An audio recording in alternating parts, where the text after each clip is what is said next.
Good morning, Mr. Feudjio. Good morning. It's an honor and a privilege to be with you today. Well, welcome to St. Thomas. Oh, it's a wonderful island, you know. Before you were appointed bishop of this Diocese of St. Thomas, I had never known there was a diocese called St. Thomas. But now you know. Now we know, and that was why I said I have to come here to get to know you and get to know the Diocese of St. Thomas, because you've made Cameroonians, Africans proud by your nomination, which was due to the wonderful work you have been doing here for the past 30 years. Well, I don't know, it's me or God. God, you know, made it happen. Exactly. Yeah, God sent me here. Can you imagine? And God spoke to the Pope, and here we are. Oh my Lord. Thank you so much for the warm hospitality through your seminarians, your priests. In fact, I felt as though I was in Cameroon yesterday. The wonderful weather, the friendliness, and the hospitality. Thank you so much. I'm delighted to hear that. So, my Lord, let's go straight to the issue, to why I'm here. I actually came here because from your nomination and appointment and consecration as bishop, 6th Bishop of St. Thomas, many people have been wanting to know more about this person. People had never known that there was a Cameroonian in St. Thomas, not to talk of becoming the first bishop. So I took it upon myself, an initiative to make the world know more about you, to give an insight so that people may learn from your parcours, your journey. How did you get here? And this brings me to my first question. From your biography, you were born in Fonakirker in Cham. Indeed, yes. Yes. And from what I see here, you were born, because I would like us to go with the details. I have everything here. You were born on September 30th, 1955. Yes. The troubled times in Cameroon. Tell us more about that moment. Well, the Cameroonians, or the Cameroon, wanted its independence from France, and they worked so hard to achieve that.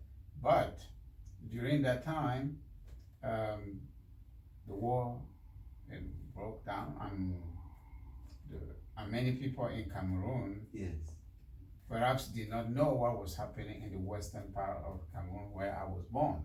Okay. I grew up seeing people's head being cut and put on the street, and some were called makiza. Okay. I know they referred to them as people were against the nation, while in fact, growing up, I learned that it's people who wanted the autonomy, exactly, you know, who wanted to establish a sovereign nation, people who wanted to be independent. Okay. But nevertheless, I grew up in that climate. As a result of that, my house, the house of my mother, was completely burned. Yeah. Oh, and that day my mother took me, and we went through the bushes and spent the night in the bushes, and early in the morning, you know, I realized that I was having water, but it was the dew coming down from the trees, and it was not a good night. It's as you can see, it became a memorable night for me. I will never forget that, what we went through. Oh my God. But nevertheless, we managed to get to the city in Cham. Okay. My uncle really gave us hospitality, and I grew up there in Cham, going to Catholic school. Which Catholic school was that, my Lord? Was it St. Albert? St. Albert. It's a St. Augustine church, but okay, the school is St. Albert School. It's a Catholic school? Yes. Okay. But I did finish at I finished my primary school in a place they call Principal de Filles. Oh, so you moved from St. Augustine? No, from St. Albert. Albert, yeah, to that place. Why did you move, my Lord? Well, because if we could not afford to pay my school tuition, yes, my tuition in that school, even though today, when we compare, we realize that it was not really too much money, but my mother could not afford that. So I went to public school to complete the 2 years. But while in public school, I was attending catechism classes at St. Augustine, I see. where I was altar server, Oh wow. and then got baptized Yes. prior to that, and then received my first communion. Okay. Then attended the confirmation program, Okay. and I was confirmed right there by Monsignor Albert Dom. Ngakmo, the Yeah. then Bishop of Ngongsamba. Yes. I see. Yeah. Mhm. I read an anecdote about you were appointed prefect of the catechism class. Indeed. It yes. seems you were very famous and distinguished among the others. That's why you were appointed to control the others. Well, I don't know if it was to control them, but it was to make sure that when the teacher is not there, that we keep some sort of order and discipline in the classroom. And I hear you did it very well. Well, I had my own share of criticism from the classmates and so forth, but we had some girls in that classroom. Yeah. They were difficult. Very difficult. Oh They didn't want to hear anything from the boss, especially from someone like me. I would say I was very authoritarian at that point. Okay. And I would say, and those in the vocabulary of that time, I was really a bad boy. You know, but not bad in the sense of. If you have pictures of me of that period, yes, you will see on my face that I wasn't playing with exactly. You were serious, not really bad. You were serious. A man of principles. Do you recall any anecdotes about any student who was stubborn and you had to discipline? Well, one day a girl came so close to me and talking and even spitting on my face. Why did she do that? Why? Because I wrote down her name to give to the teacher. For making noise? Yes. Okay. So she did all that. And I pushed her, and as I was pushing her, my hand slapped her. Okay. You know, mistakenly. And well, I don't know if it was mistakenly or what, but anyway, I did wave the hand. Okay. And when I did that, and she started to scream, "Oh, my tooth, my tooth, my tooth!" Really, she removed the tooth, but there was no blood, which means the tooth was already broken. Yeah. But her whole family came. When they got the word that their daughter was crying because somebody removed a tooth from her mouth, they came and they beat me seriously. Really? All of them? All of them. My God. So they had to go to the police station, had to come, because I have an uncle who was working at the police station, and he then brought the boss with the two police officers. They came there, and when they came there, they arrested them and put them in the bus. And where were you then? You were on the floor? I was on the floor. Oh wow. Faking, you know. Faking that you were. They had killed me and so forth.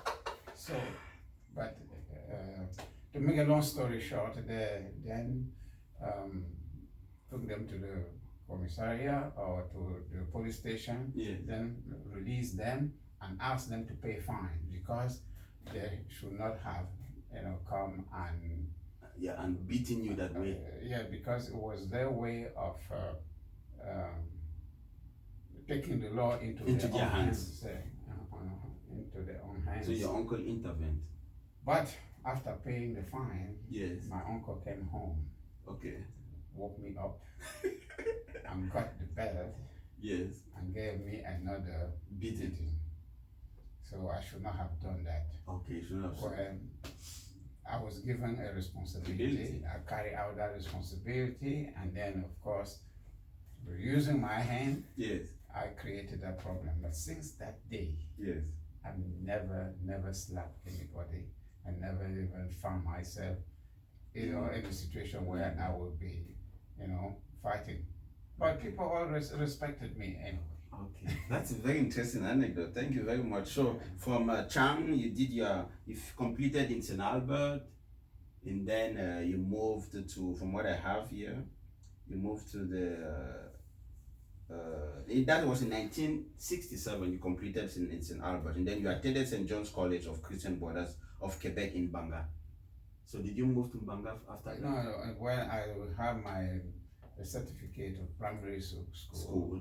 And I moved on in 1968 to Banga. Okay, for your secondary school. Why? Good because for some reason my uncle heard that I wanted to go to the seminary, Okay. and they said no question about it. Oh, My really? uncle, realizing that I was a good student and especially good in math and so forth, Okay. decided to send me to a trade school to study accounting. Okay. And so a Christian brother had the best school at the time in Cameroon. Okay. So they shifted me to Tumbanga. yeah, they shipped me to Banga, and then in Banga, I discovered that I could become a priest. How did you discover that? Well, the priest came to the school and said, it's not because you are attending this technical school or trade school that you cannot become a priest. It's not because you're not in the seminary that you cannot become a priest. Oh. And I said, what? What did he say? Okay. And then after that conference, I went and spoke to him. Okay. He just wrote down my name. Oh, wow. And then we started a vocation group in my school. Can you imagine? What was his name again, my lord? The name of the priest? Do you remember? Well, the name of the priest is Father Leon Kamgan. It was SCG priest, the Sacred Heart Fathers. Oh, okay. Okay. And so I became in charge of that group. He would then come and visit us, and Once in a while. yes. Not only I became in charge of I was the animator of that group, trying to recruit other members to come and listen to Father, to Père Leon, Yes. who used to visit us. Okay. Then after that, I went to the novitiate. But prior to going to the novitiate, they told me that, well, since they didn't have other people to join, Yes. I needed to go to major seminary because when I completed my study, Okay. I went to Otele to study Philosophy. Okay. After completing philosophy, I went to Colbison. Grand Séminaire de Colbison. Oh, I see. And there I met a good number of wonderful priests. I see. Yes, So bishops. let's take it, my lord. So you had a wonderful experience in Banga. You were animating the group, the vocation group. So your vocation became you realized that you could become a priest. That Banga was an opportunity for you to continue with your vocation without your uncle distracting or standing as an obstacle. Yeah. After that experience, the Sacred Heart congregation sent you to Otele. Yeah, but it's also important, even though I was with the Sacred Heart Fathers, it's very important to recognize that in Banga, the atmosphere of Banga with the Christian brothers was an atmosphere that was really very, I would say, fertile for vocations. Okay. Because the Christian brothers really, they wanted to make us be the representatives of the Catholic Church in our workplaces. So they gave us what I would call Holistic moral formation. Yes, a holistic formation, because in that sense, you're not going to just be, you're not going to graduate only in accounting. Exactly. But our lifestyle has to reflect the Christian values for which they came to Cameroon, because they came as a missionary. Exactly. And they wanted to make sure that they instilled the values of the Christian faith in us. The gospel and yes, so as to really produce professionals that are rooted in the teachings of Christ.